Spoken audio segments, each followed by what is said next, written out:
In diesem Video sehen Sie, wie Sie eine Märklin Dreiwegweiche digital mit der Central Station steuern können. Dazu brauchen Sie eine Dreiwegweiche, 2 Märklin Weichenantriebe und diesen Märklin Weichen-Einbaudecoder. Hier sehen Sie das MFX-Symbol, das bedeutet, dass der Decoder automatisch von der CS3 erkannt und eingerichtet werden kann. Wichtig ist, dass es der Weichen-Einbaudecoder für eine Dreiwegweiche ist, da der Decoder 2 Antriebe steuern muss.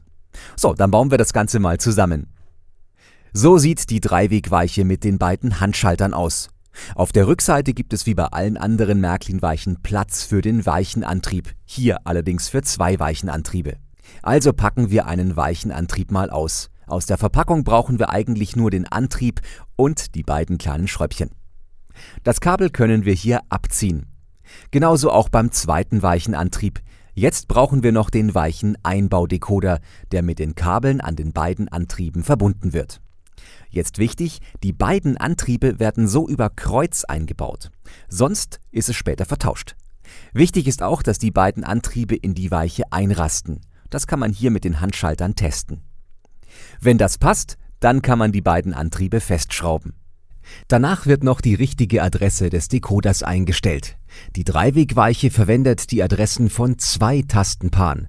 Eingestellt wird immer die Adresse von dem ersten Tastenpaar.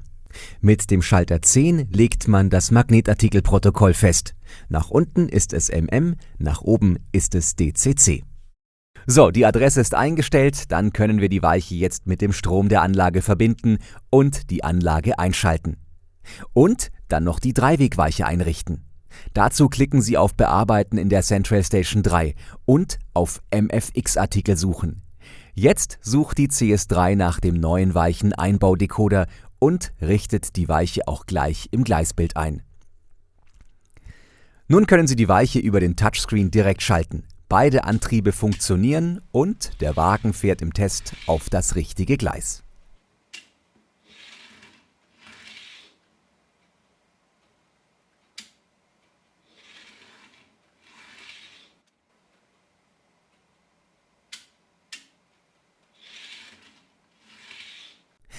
Ich drücke jetzt Stopp und kann die Adresse des Weichen-Einbaudecoders nochmal ändern. Wichtig ist, dass dabei die Stopptaste vorher gedrückt ist. Mit einem Stift oder Schraubenzieher kann ich die DIP-Schalter jetzt wieder ändern und die Weiche gleich wieder einbauen. Das ist der Vorteil bei den neuen Weichenantrieben mit einem MFX-Decoder. Schaltet man die Anlage jetzt wieder ein, hat die CS3 die neue Adresse nämlich automatisch erkannt und ich muss nichts in der CS3 mehr ändern. Alles, was Sie zum Nachbauen brauchen, haben wir auch im Beschreibungstext dieses Videos verlinkt. Also viel Spaß beim Bau Ihrer Märklin-Anlage.